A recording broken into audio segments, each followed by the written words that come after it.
नमोस्तु नमोस्तु। नमो अरिहंताणम, नमो सिद्धाणम, नमो आयरियाणम, नमो वज्रायाणम, नमो लोये सव्यसाम। वंदितु सव्यसिद्धे ध्रुवमचलमणो अमं गदिं पते। वोचामि समय पाहुड मिणमो सुध केवली वणिदम। नमः समय साराय स्वानुभूत्या चकांसते। चित् स्वभावाय भावाय सर्वभावांतरच्छिदे। जिन स्वानुभूति से केरी मम स्वानुभूति मधिगिरी। श्री विमल धारा जैन श्रुत आनंद अमृत से भरी। समता प्रवाह बहावती रागादि विकल्प तोरी के। माँ सरस्वती प्रतिभाव वंदन दृष्टि निज में जोड़ी के। दृष्टि निज में जोड़ी के। ग्रंथराज समय सार जी यहाँ विराजमान है। श्रीमद् भगवत कुंदकुंदाचार्य देव प्रणीत यह परम उपकारी दिव्य देशना और बड़ी गहराई से एक एक बात का विवेचन किया गया। निर्विकल्प अनुभूति तक कैसे पहुंचा जा सकता है, उस निर्विकल्प अनुभूति तक पहुंचने के मार्ग और विधि की चर्चा यहाँ पक्षातिक्रांत के रूप में 142 से शुरू हुई और 142वीं गाथा के पश्चात 23 कलश दिए, जिसमें 20 तो परस्पर विरोधी नयों को लिए हुए थे। पक्षातिक्रांत क्या होता है उसका स्वरूप शिष्य ने पूछा तो 143 नंबर गाथा में उस पक्षातिक्रांत का स्वरूप स्पष्ट करना प्रारंभ किया। पक्ष और पक्ष से अतिक्रांत, और जो जीव उस पक्ष से अतिक्रांत होता है वो जीव छद्मस्त दशा में रहते हुए भी केवल ज्ञानियों सदृश होता है।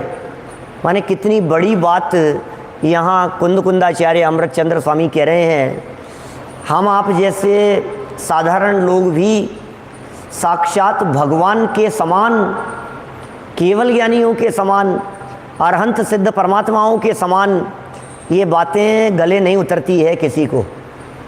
ये बातें लोगों के हृदय में नहीं उतरती हैं, ये बातें समझ में नहीं आती हैं कि ऐसा कैसे हो सकता है। बस तुम तो अपने आप को भगवान समझते हो। अरे भगवान नहीं समझते हैं, अंतर की स्वीकृति पूर्वक निरंतरता की चर्चा है। अविलंब निरंतर से भर दो, ऐसी लाइन है ना पूजन में, शिवंद्र पूजन की लाइन है। प्रभु तेरे मेरे अंतर को अविलंब निरंतर, माने अंतर रहित, अंतर नहीं रहे। देखिए इसी संबंध में हम आगे बढ़ेंगे, उससे पहले एक बार कुंदकुंदाचार्य देव के शब्द हमारे जवान पर आ जाएं। जवान पर आचार्य कुंदकुंद स्वामी विराजमान हो, फिर आगे बढ़ेंगे। 227 पेज पर दी है गाथा, 228 पर दिया है उसका पद्यानुवाद। दोण विनयाण भणिदम जान दीनवरम तु समय पड़ी बद्धो। न दुणय पखम गिणहदी किंचि विनय पक परीणो। दोनों नयों को जानते पर नाग्रहे न पक्ष को। नय पक्ष से परिहीन पर निज समय से प्रतिबद्ध वे। निज समय से प्रतिबद्ध वे जो नए पक्ष से परिहीन हैं। ज्ञानियों की चर्चा है भाई, कैसे होते हैं ज्ञानी? जानते तो सब हैं, प्रभावित किसी से नहीं होते।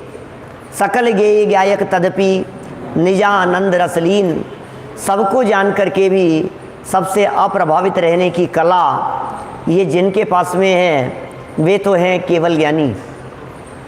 और ऐसे केवल ज्ञानी परमात्माओं का ही अनुसरण करने वाले जो पात्र जीव हैं, जो भव्य जीव हैं, वे सब श्रुत ज्ञानी कहलाते हैं। देखिए क्या कह रहे हैं यहाँ। मूल गाथा हमने पढ़ी, दोनों नयों को जानते पर ना ग्रहे नए पक्ष को। दोनों नयों को जानते हुए भी नए पक्ष को जो ग्रहण नहीं करते, नए पक्ष से रहित हो गए हैं, वे निज समय से, अपने समय से परिबद्धो प्रतिबद्ध हैं, अपने समय से प्रतिबद्ध हैं। समय माने वस्तु से वे जुड़े हुए हैं, वस्तु स्वरूप से जो जुड़े हुए हैं उन्हें समय से प्रतिबद्ध कह करके पुकारा गया है।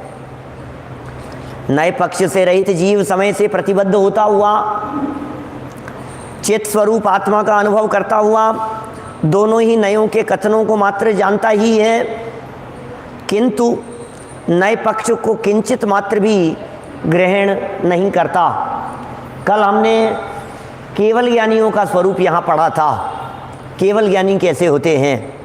आज श्रुत ज्ञानियों की चर्चा करेंगे, केवल ज्ञान से श्रुत ज्ञान की तुलना करेंगे।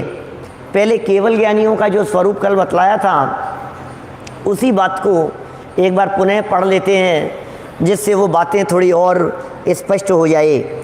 यद्यपि इन 4-5 लाइनों की चर्चा ही कल पूरे 50 मिनट 55 मिनट अपन ने की थी, आज उनको दोबारा देखने से इतना स्पष्ट हो जाएगा कि आचार्य देव कहना क्या चाहते थे। जिस प्रकार केवली भगवान, अनंत भगवान, सिद्ध भगवान, केवली माने केवल एक आत्मा को जानने से केवली कहलाते हैं। केवली कौन? जो केवल एक आत्मा को जाने वो केवली माने केवल नाणी जानदी पස්සदी नियमेण अप्पाणम। केवल नाणी जानदी, केवल यानी जानते हैं, पස්සदी देखते हैं, नियमेण अप्पाणम नियम से अपने आत्मा को ही देखते हैं। फिर भी विश्व के साक्षीपन के कारण देखते हैं अपनी आत्मा को और दिखता है लोकालोक, देखते हैं अपने स्वरूप को और दिखता है सारा जगत। तो विश्व के साक्षीपन के कारण श्रुत ज्ञान के अवयवभूत व्यवहार निश्चय नए पक्षों के स्वरूप को मात्र जानते ही हैं। अच्छा बतलाइए, ये जब वे सारे विश्व के जानकार हैं तो श्रुत ज्ञान के अवयवों को जानते होंगे या नहीं? श्रुत ज्ञान के अवयव क्या होते हैं? नए। श्रुत ज्ञान के अवयवों को नए कहते हैं। नए श्रुत ज्ञान के अवयव हैं निश्चय, व्यवहार, द्रव्यार्थिक, पर्यायार्थिक, ज्ञान नए, शब्द नए, अर्थ नए, नैगम आदि नए। ये सब श्रुत ज्ञान के अवयव होते हैं। इनको भी, इनके स्वरूप को भी, इन पक्षों को भी वे मात्र जानते ही हैं। कल हमने कुछ बात कही थी आपसे केवल ज्ञानियों के संदर्भ में। नयों का ज्ञान है लेकिन नयों का प्रयोग नहीं है। नयों को जानते हैं लेकिन नयों से नहीं जानते हैं। क्या ख्याल में आ रही बात? केवल ज्ञानी परमात्मा नयों को जानते हैं लेकिन नयों से नहीं जानते हैं। बहुत मार्मिक बात है, विचारणीय है। नयों को यदि वे नहीं जानते हों तो नए निकले तो वहीं से। स्यादवादमयी वाणी तेरी, क्या क्या क्या क्या भगवान की वाणी स्यादवादमयी, ओंकारमयी है, ओंकारमयी है, स्यादवादमयी है, अनेकांतमयी है। कि हाँ हाँ वाणी में स्यादवाद होता है क्या? मतलब ये जो द्वादशांगमयी जो वाणी है इस वाणी में, क्योंकि वाणी का काम ही स्यादवाद रूप है, एकांत रूप नहीं हो सकती उनकी वाणी। और ये भी कह सकते हैं प्रमाण स्वरूप है, लेकिन क्रम पड़ता है ना बोलने में, एक बार में एक ही बात कही जाती है। तो कह रहे हैं श्रुत ज्ञान के अवयवभूत व्यवहार निश्चय नए पक्षों के स्वरूप को मात्र जानते ही हैं, परंतु जानते हुए भी सतत उल्लसित माने प्रकाशमान, उछलते हुए, सहज रूप से, विमल माने मल जिसमें नहीं है, ऐसा सकल केवल ज्ञान के द्वारा सदा स्वयमेव माने अपने आप ही विज्ञान घन स्वभावी होने से, वे सहज ही अपने आप ही विज्ञान घन स्वभावी होने से, केवल ज्ञानी भगवान विज्ञान घन स्वभावी हैं, श्रुत ज्ञान की भूमिका की अतिक्रांतता के द्वारा,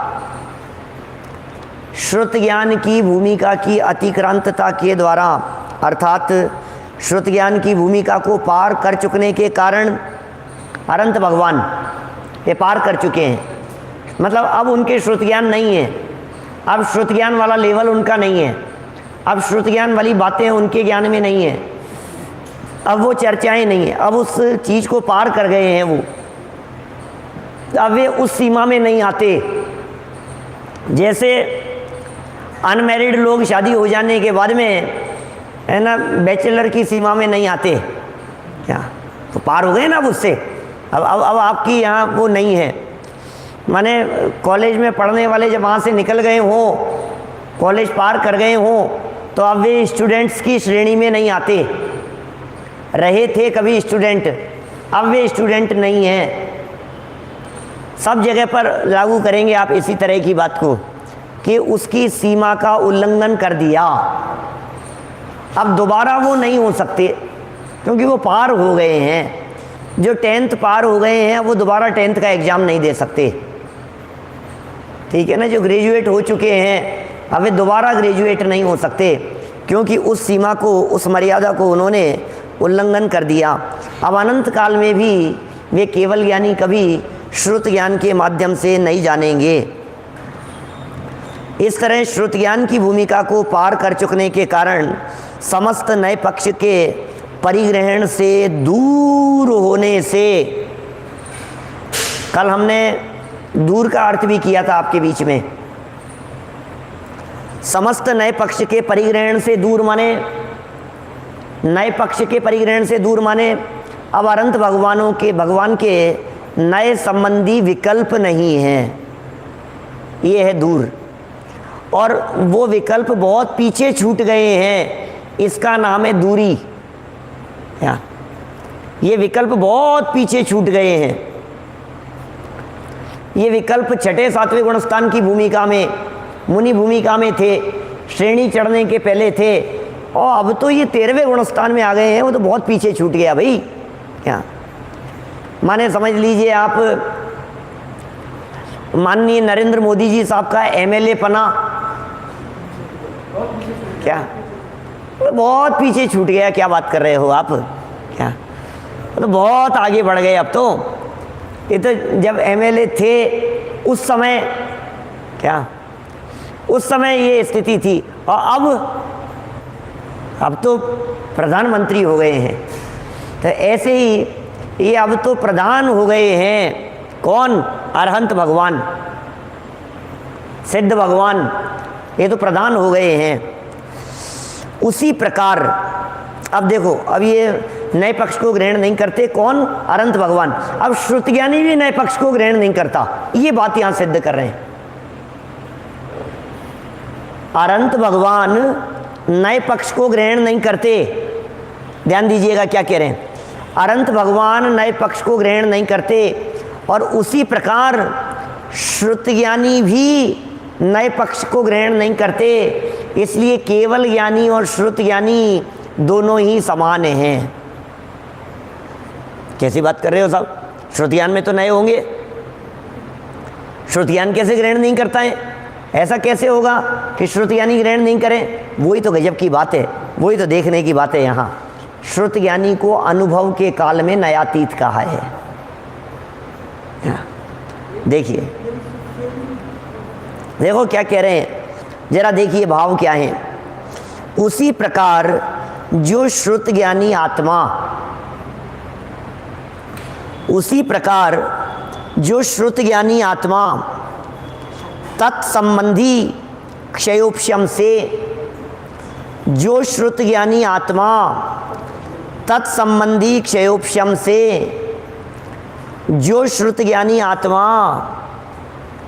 श्रुत ज्ञान संबंधी, तत्संबंधी माने श्रुत ज्ञान संबंधी क्षयोपशम से उत्पन्न, क्षयोपशम था श्रुत ज्ञानी हो तो श्रुत ज्ञान का क्षयोपशम होगा, श्रुत ज्ञानावरण कर्म का क्षयोपशम, इससे उत्पन्न श्रुत ज्ञानात्मक विकल्प उत्पन्न होने पर भी, अभी विकल्प भी उत्पन्न है, ज्ञानात्मक विकल्प हैं, रागात्मक विकल्प नहीं है। क्योंकि श्रुत ज्ञान की भूमिका में श्रुत ज्ञान अपना काम किए बिना रहेगा नहीं, और वो श्रुत ज्ञान क्षयोपशम है। क्या श्रुत ज्ञान क्षयोपशम ज्ञान है? तो श्रुत ज्ञानात्मक विकल्प उत्पन्न होने पर भी पर का ग्रहण करने के प्रति उत्सुकता से निर्वृत्त हुआ होने से, माने श्रुत ज्ञान है और श्रुत संबंधी विकल्प भी हैं, तथापि पर का ग्रहण करने के प्रति उत्सुकता से निर्वृत्त हुआ होने से श्रुत ज्ञान के अवयवभूत व्यवहार निश्चय पक्षों के स्वरूप को केवल जानता ही है। ये भी केवल जानता ही है, परंतु देखना, श्रुत ज्ञान के अवयवभूत व्यवहार निश्चय पक्षों के स्वरूप को केवल जानता ही है। कौन? श्रुत ज्ञानी आत्मा। परंतु अति तीक्ष्ण ज्ञान दृष्टि से ग्रहण किए गए, ज्ञान की तीक्ष्णता की बात कर रहे हैं, ज्ञान को थोड़ा सा सूक्ष्म करना पड़ेगा, ज्ञान को थोड़ा सा पैना करना पड़ेगा, जैसे प्रज्ञा छेनी कह करके पुकारा है, ऐसी अति तीक्ष्ण, बहुत सूक्ष्म ज्ञान दृष्टि से, ज्ञानात्मक दृष्टि से ग्रहण किए गए, ज्ञान दृष्टि से ग्रहण किए गए निस्तुष, निस्तुष तुष रहित है, निस्तुष माने शुद्ध, निस्तुष माने धान्य यदि तुष सहित है तो अपवित्र है, अशुद्ध है, मलिनता से युक्त है। और निस्तुष माने प्योर, निस्तुष नित्य उदित प्रकाशमान चिन्मय समय आत्मा से प्रतिबद्धता के द्वारा। कौन? श्रुत ज्ञान। श्रुत ज्ञान चिन्मय समय आत्मा से प्रतिबद्धता के द्वारा, ऊपर क्या शब्द दिए थे? ऊपर दिए थे प्रतिबद्धता के संबंध में केवल ज्ञानियों की बात कही ना, भूमिका से पार, वो तो श्रुत ज्ञान की भूमिका से पार हैं, और ये यहाँ चिन्ह मात्र आत्मा से प्रतिबद्ध हैं। ये प्रतिबद्धता के द्वारा अर्थात चैतन्य आत्मा के अनुभव द्वारा, अनुभव के समय, ये विशेष फर्क है। ये समानता, ये फर्क तो है, श्रुत ज्ञान की भूमिका में है और वो केवल ज्ञान की भूमिका में है, ये तो फर्क है। ठीक है ना? अब ये कह रहे हैं, अब समानता बता रहे हैं। अंकल देखिए क्या कह रहे हैं, चैतन्य आत्मा के अनुभव द्वारा। कौन? चौथे गुणस्थानवर्ती की बात कर रहे हैं, श्रुत ज्ञानी की बात कर रहे हैं। चैतन्य आत्मा के अनुभव द्वारा, अनुभव के समय, अनुभव के समय हमेशा यदि मान लेंगे तो फिर तो भगवान, फिर तो कपड़े छोड़ने की जरूरत क्या होगी?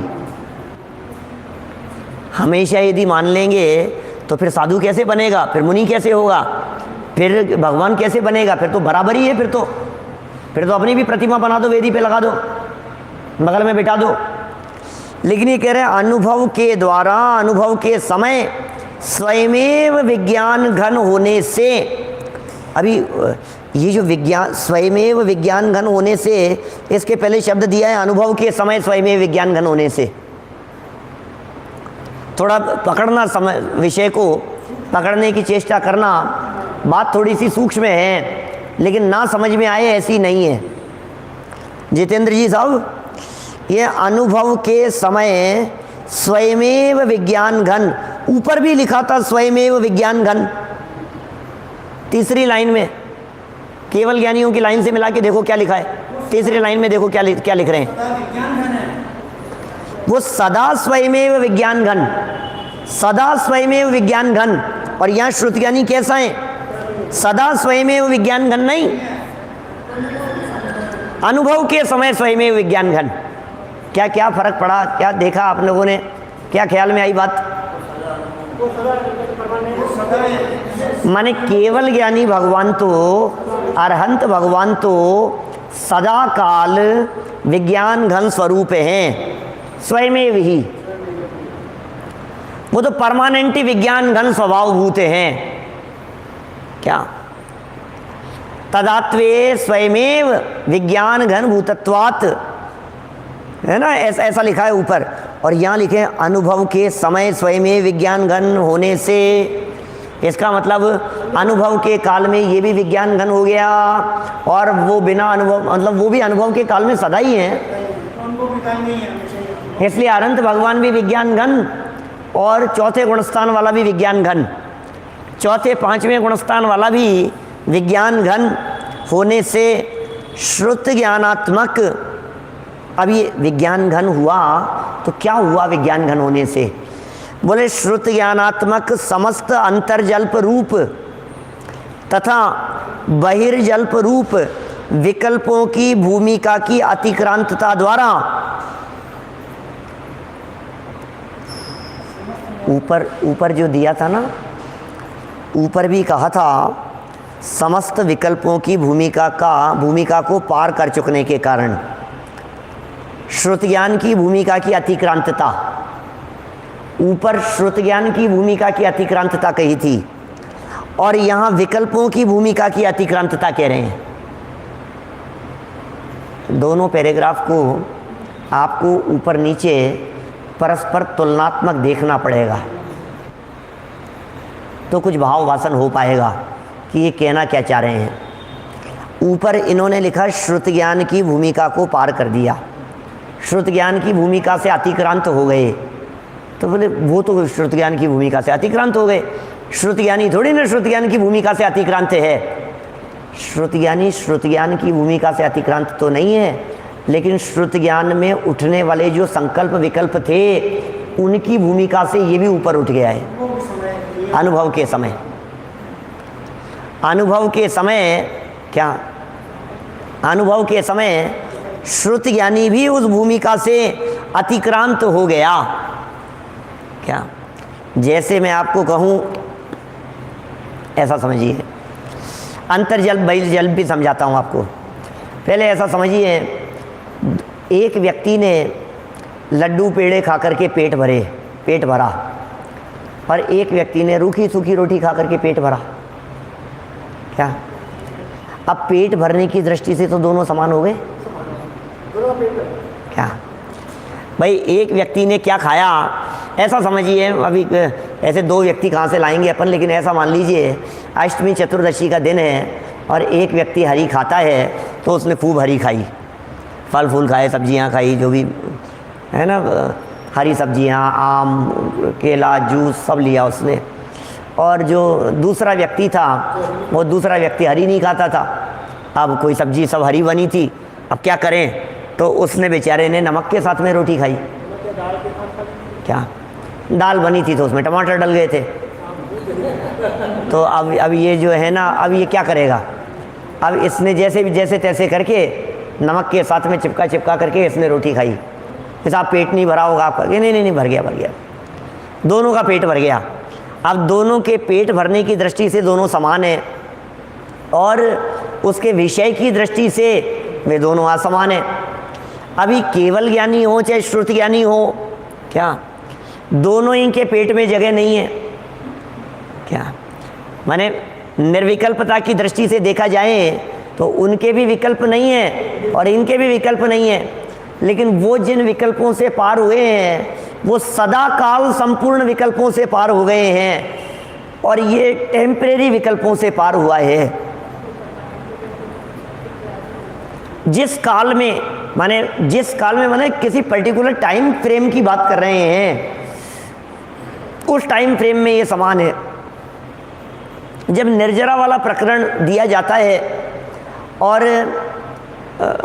अनंतानुबंधी की विसंयोजना करने वाला या दर्शन मोह की क्षपणा करने वाले को क्षयोपशमक मुनिराज से ज़्यादा निर्जरा कही जाती है, क्या तो वो क्षयोपशमक छठे सातवें गुणस्थानवर्ती मुनिराज से ज़्यादा निर्जरा चौथे गुणस्थानवर्ती की कही है उस काल में। लेकिन उस काल में क्या ख्याल में आ रही है बात?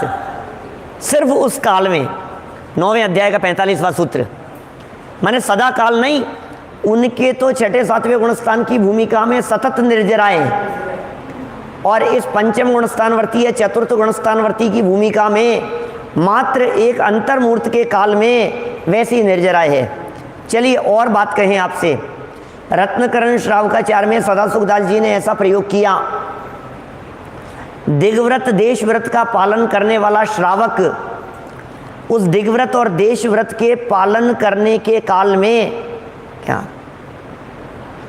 देखिए क्या कह रहे हैं विवेक जी, दिग्व्रत और देश व्रत का पालन करने के काल में वो व्यक्ति उस क्षेत्र से बाहर क्षेत्र की अपेक्षा महाव्रती है। क्या महाव्रतियों के समान है। बोले मुनिराज हैं, मुनिराज जैसे मान लीजिए जयपुर में मौजूद हैं, तो अभी उन्होंने जयपुर में यदि स्थापना कर ली तो अजमेर जाने का निषेध है ना चातुर्मास में। महाव्रती हैं उनके, या ऐसा समझिए महाव्रतियों के हिंसा, झूठ, चोरी, कुशील, परिग्रह, इन 5 पापों का पूरी तरह त्याग है महाव्रतियों के। अब चौथे गुणस्थान वाला है, क्या चौथे गुणस्थान वाला व्यक्ति है, इस चौथे गुणस्थान वाले ने जयपुर के बाहर नहीं जाने का त्याग किया। तो अब यदि जयपुर में दोनों लोग बैठे हुए हैं, एक मुनिराज बैठे हुए हैं, एक श्रावक बैठा हुआ है, दोनों पास पास में बैठे हुए हैं। जयपुर में जो श्रावक बैठा है उसने जयपुर की मर्यादा से बाहर नहीं जाने का नियम लिया और जो मुनिराज हैं वो मुनिराज ने 5 पापों का सर्वथा त्याग किया। तो ये श्रावक जयपुर के बाहर जो संपूर्ण लोक है उसमें होने वाली हिंसा का त्यागी है। जयपुर के बाहर होने वाली जितनी भी चोरी है वो इस श्रावक के द्वारा नहीं हो सकती। कि साहब थोड़ी तो होगी, कि बिल्कुल नहीं होगी। जयपुर के बाहर होने वाला कुशील, परिग्रह, संचय आदि जो भी है, हिंसा, झूठ आदि, वो सब इस श्रावक के भी नहीं है। इसका मतलब इस सीमा के बाहर ये श्रावक भी 5 पाप का पूरी तरह से त्यागी हो गया। तो उस मर्यादा के बाहर यदि देखो, उस क्षेत्र की दृष्टि से देखो, अजमेर, जोधपुर, सागर, बीना, कोटा, इस क्षेत्र की दृष्टि से यदि देखो तो दोनों ही महाव्रती हैं। समझ में आ रही है बात? विवक्षा बतला दी है।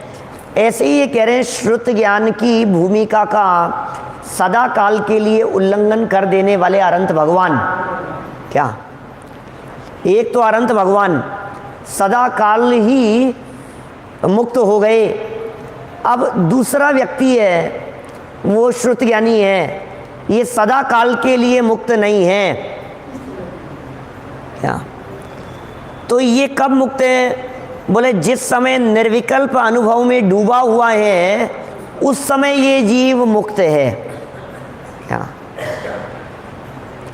वापस पढ़िए, देखिए क्या कह रहे हैं ये। कहाँ से पढ़ूं बोलो?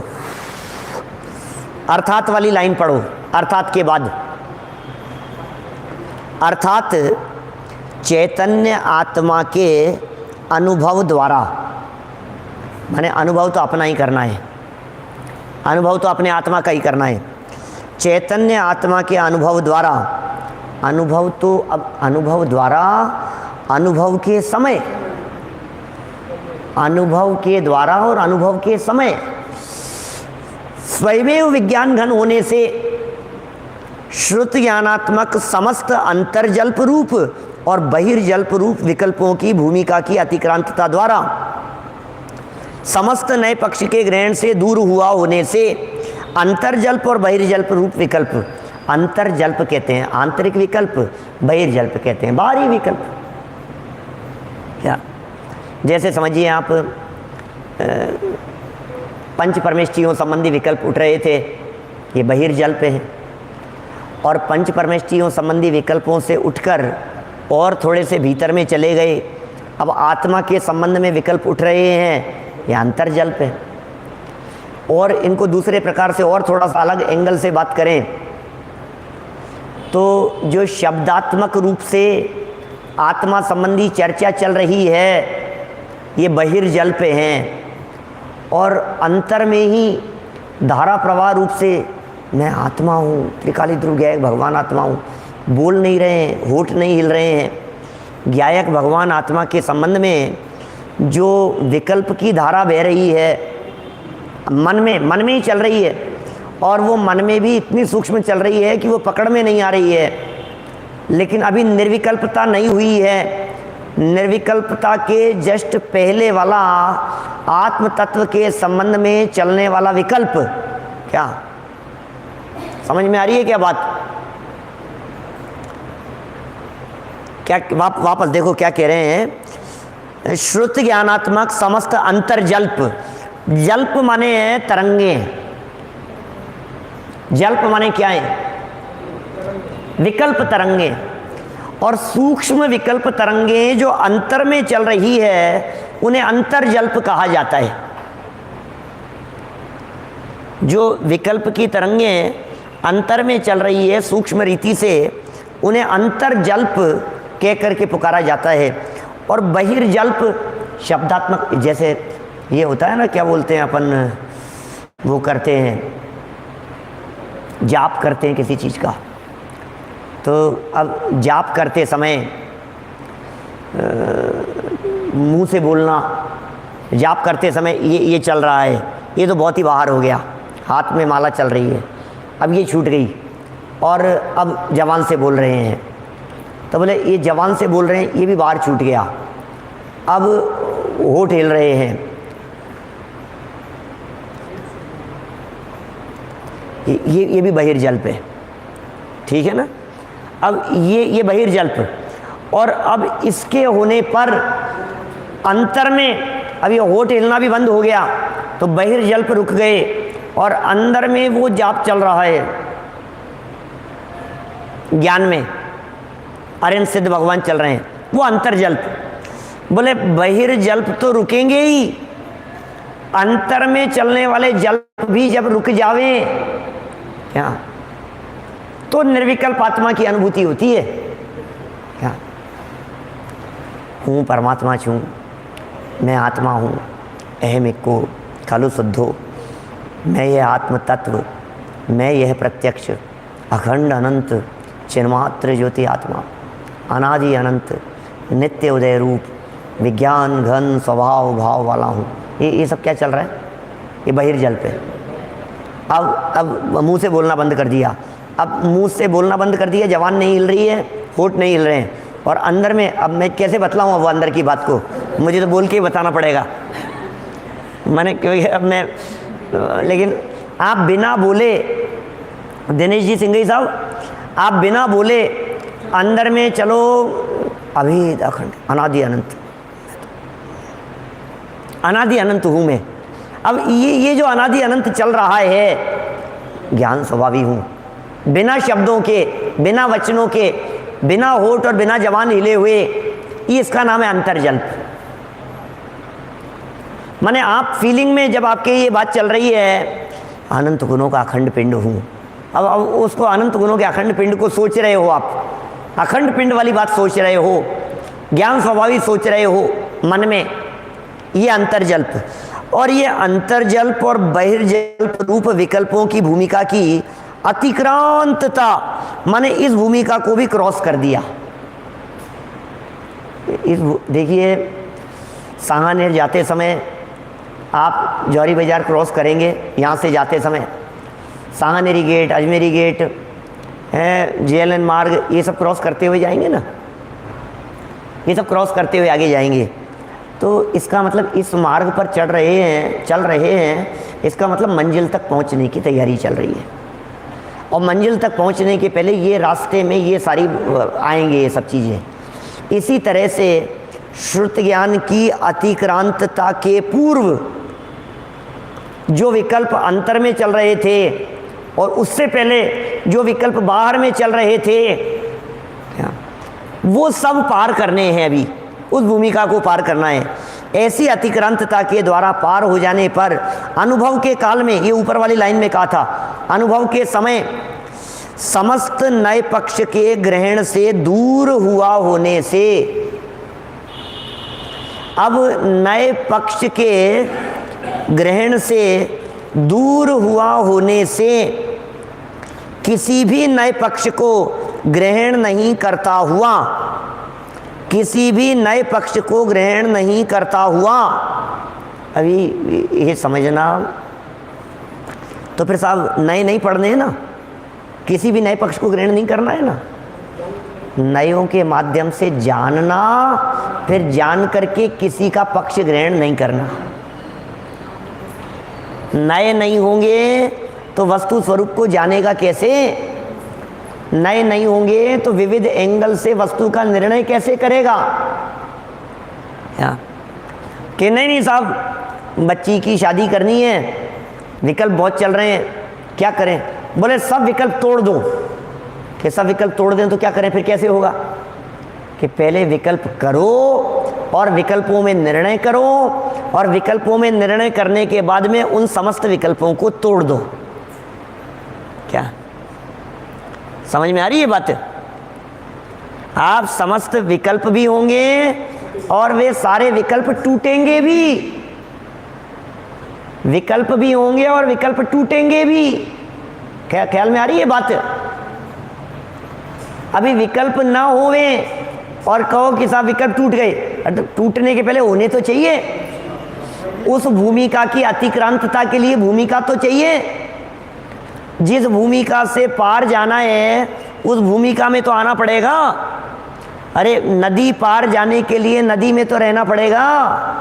क्या मनोज जी साहब रैली बोलिए, माने हम नदी पार होना है साहब, नदी पार होना है साहब, कि साहब जब पार ही होना है तो पार ही तो बैठे हुए हैं ना। क्या माने हम पार ही तो बैठे हैं? नहीं नहीं, तुम इस पार बैठे हो, तुम्हें उस पार जाने के लिए बीच में उतरना ही पड़ेगा।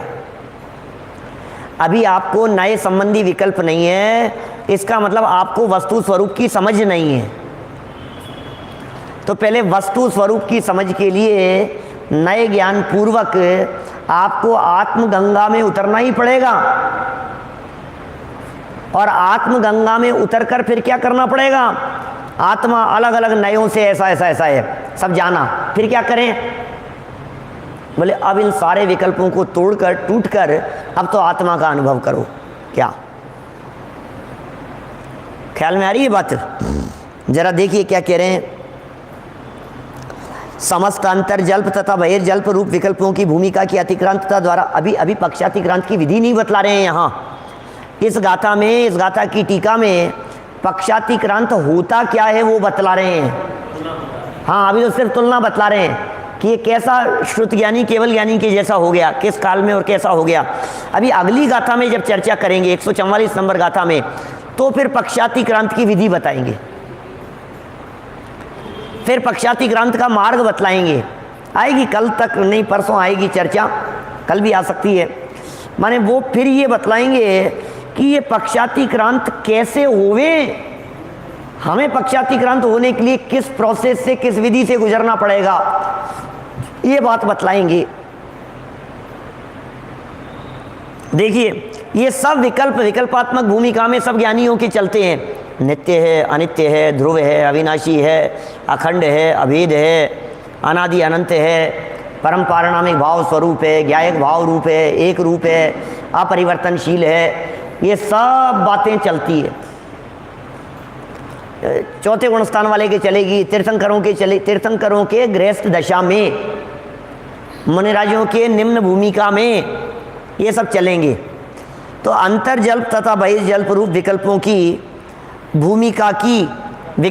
भूमिका, ये बात स्पष्ट हो गई ना, दोनों विकल्प कैसे होते हैं। माने एक स्वरूप को समझने संबंधी और एक स्वरूप को समझ करके अब फील करने संबंधी। क्या नमक कैसा होता है जी? ये साहब खारा होता है, सफ़ेद होता है, मिट्टी जैसा होता है, ऐसा बारीक होता है, ये सब अपन ने उसके स्वरूप को समझ लिया, उसके ऊपर PhD कर ली नमक के बारे में। अब नमक कहती है आपको बहुत सारी बातें इस दिमाग में आ रही है।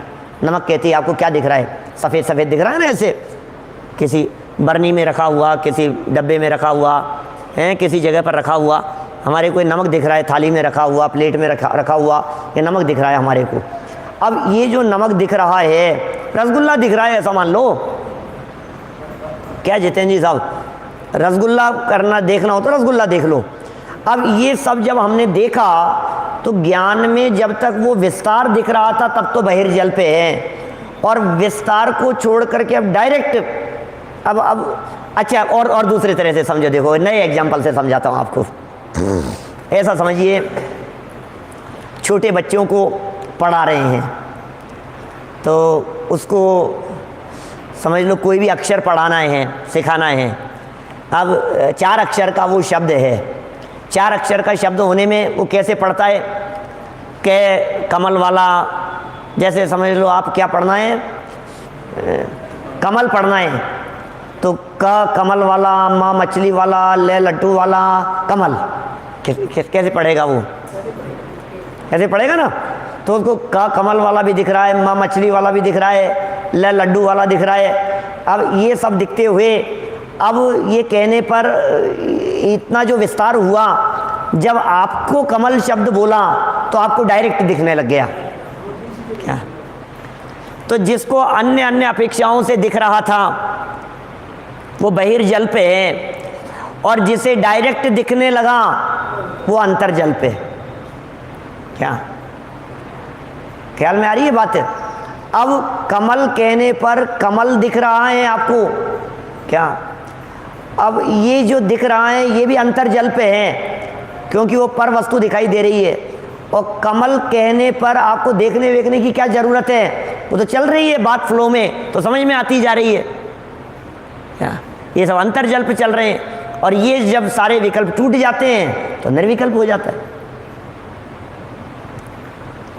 किसी भी विषय के संबंध में जब समझा जाता है तो जो बहुत अपेक्षाओं से बाहर से समझा जाता है वो सब बहिर्जल्प हैं, और बहुत अपेक्षाओं से समझने पर वे सारी अपेक्षाएं, पर की अपेक्षाएं जब छूट जाती हैं, माने जहाँ पर की अपेक्षा से समझा जा रहा हो वो बहिर्जल्प है, और जहाँ पर की अपेक्षा के बिना अंतर स्वरूप में ही स्पष्टता हो वो अंतर्जल्प है। जहाँ पर मुखापेक्षिता नहीं हो वो अंतर्जल्प है। ठीक है ना? अभी अमिताभ बच्चन कहने पर आपको इतना समझाना पड़े कौन बनेगा करोड़पति खिलाता है, दाढ़ी वाला है, बहुत अच्छा एक्टर है, ये सारी बातें कहनी पड़ती है? इतनी बातें बोलनी पड़ेगी? इतनी बातें बोलनी पड़ रही है तो बहिर्जल्प है। और इतनी बातें बोले बिना ही डायरेक्ट ही सब बातें आ गई ज्ञान में, जो था वो सब बातें आ गई, ये अंतर्जल्प है। लेकिन ये दोनों ही प्रकार के जल्प जब तक रहेंगे तब तक निर्विकल्पता नहीं होगी, दोनों को हटाना पड़ेगा। अभी आत्मा के संबंध में जाना तो पर की तरफ से जाना और पर की अपेक्षाओं के बिना ज्ञान स्वरूपी आत्मा ही अंतर में चलने लगा। क्या समझ में आ रही है बात? यही अंतर में चलने लगा। अभी इस भूमिका की अतिक्रांतता द्वारा समस्त नए पक्ष के ग्रहण से दूर होने से, नए पक्ष के ग्रहण से दूर होने से माने नए संबंधी विकल्प नहीं चल रहे हैं। क्या? दूर होने से किसी भी नए पक्ष को ग्रहण नहीं करता हुआ, माने नए के साथ में अटैचमेंट नहीं है, नए के साथ में जुड़ा हुआ नहीं है, किसी भी नए पक्ष से बाहर होता हुआ वह श्रुत ज्ञानी आत्मा भी वस्तुतः, श्रुत ज्ञानी आत्मा भी वस्तुतः कैसा है? समस्त विकल्पों से अति पर, श्रुत ज्ञानी आत्मा भी समस्त विकल्पों से अति पर, विकल्पों से पर, विकल्पों से भिन्न, विकल्पों से परे परमात्मा,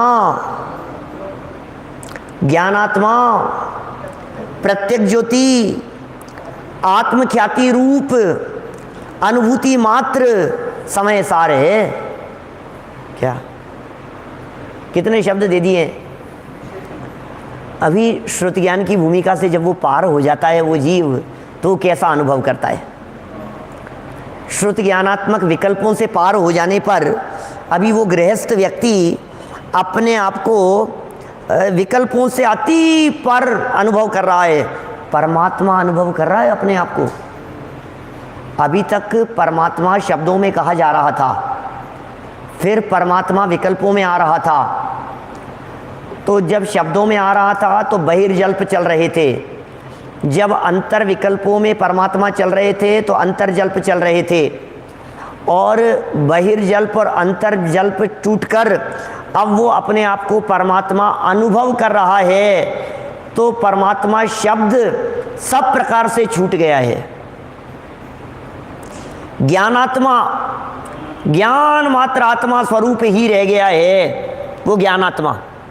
अब ज्ञान मात्र ही है। प्रत्यक्ष ज्योति, प्रत्यक्ष ज्योति मतलब बाहर से भिन्न, पर द्रव्यों से भिन्न, पर भावों से भिन्न, है ना, पर के लक्ष्य से उत्पन्न होने वाले विकारी भावों से भिन्न, सबसे परे प्रत्यक्ष ज्योति, द्रव्य कर्म, भाव कर्म और नौ कर्म से परे ऐसा भगवान आत्मा वो प्रत्यक्ष ज्योति है। आत्मख्याति रूप, अभी कैसा आत्मख्याति रूप है? स्वयं आत्मख्याति संपन्न है ये, और अनुभूति मात्र समय सार है। बस कौन समय सार है, कौन पक्षातिक्रांत है, कैसा है? क्या अति पर, देखो ये जो शब्द दिए ना, परमात्मा, ज्ञानात्मा, प्रत्यक्ष ज्योति, और विकल्पों से अति पर, विकल्पों से अति पर, अकेला अति पर देखेंगे तो आपको नहीं समझ में आएगा, और विकल्पों से अति पर इस शब्द को देखो तो फिर स्पष्ट हो जाएगी बात। विकल्पों से अति पर माने क्या होता है? विकल्प का नामो निशान नहीं है, विकल्पों से अति पर है। अति माने अत्यधिक, जैसे विकल्पों से पर कहते हैं ना, तो अब उसको थोड़ा भारी बनाना हो तो क्या करें? हमने कहा विकल्पों से परे, विकल्पों से परे, तो कहा विकल्पों से अति परे। क्या अति परे माने अत्यधिक पर, विकल्पों से बहुत ज्यादा ऊपर उठ गया, इसका नाम अति पर। ऐसा आत्मख्याति रूप अनुभूति मात्र समय सार है। ये समय सार स्वरूप भगवान आत्मा अत्यंत समय सार स्वरूप है, अनुभूति मात्र है। बस अनुभूति मात्र से ही समय सार पकड़ में आता है। इस गाथा की टीका में आचार्य अमृतचंद्र कहते हैं कि जिस प्रकार केवल ज्ञानी नए पक्षों को जानते हुए भी पक्षातिक्रांत है, क्या कहा है इस गाथा में? निष्कर्ष, ज्ञायक भाव प्रबोधनी की ये 2.25 लाइनें निष्कर्ष है इस गाथा की टीका में। अब कुछ दिमाग लगाने की जरूरत नहीं है, ऊपर जो भारी भारी शब्दों से जिस बातों को समझाया है उन बातों के संबंध में कह रहे हैं। इस गाथा की टीका में आचार्य अमृतचंद्र कहते हैं कि जिस प्रकार केवल ज्ञानी नए पक्षों को केवल ज्ञानी नए पक्षों को जानते हुए भी, केवल ज्ञानी नए पक्षों को जानते हुए भी पक्षातिक्रांत है। क्या? केवल ज्ञानी नए पक्षों को जानते हुए भी पक्षातिक्रांत है। उसी प्रकार श्रुत ज्ञानी भी समस्त नए पक्षों को जानते हुए भी पक्षातिक्रांत ही है। अब इसको दो तरह से लगाया जा सकता है, यहाँ दादा ने स्पष्ट किया नहीं, लेकिन एक तो अनुभव के काल में पक्षातिक्रांत है, दूसरा शुद्ध परिणति की अवस्था में भी वो पक्षातिक्रांत है। कौन से पक्ष? क्योंकि वो अनंतानुबंधी संबंधी विकल्प से परे है, वो मिथ्यात्व संबंधी विकल्प से परे है। पंचम गुणस्थानवर्ती मिथ्यात्व, अनंतानुबंधी और अप्रत्याख्यानावरण संबंधी विकल्पों से परे है। ख्याल में आ रही है बात?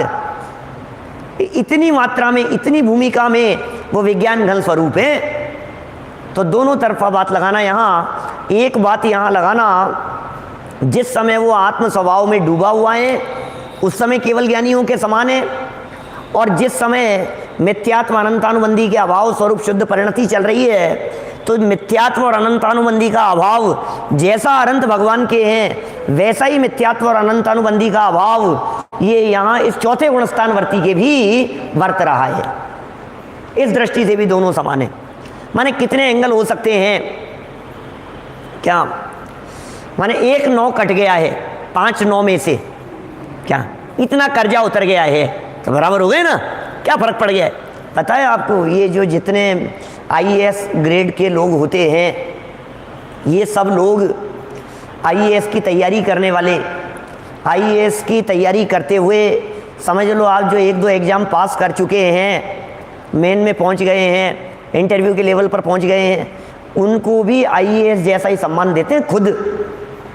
वो जानते हैं कि ये अब ये होने ही वाला है, कोई दिक्कत नहीं है, क्या फ़र्क पड़ गया है, जैसे हम हैं वैसे ही तुम हो।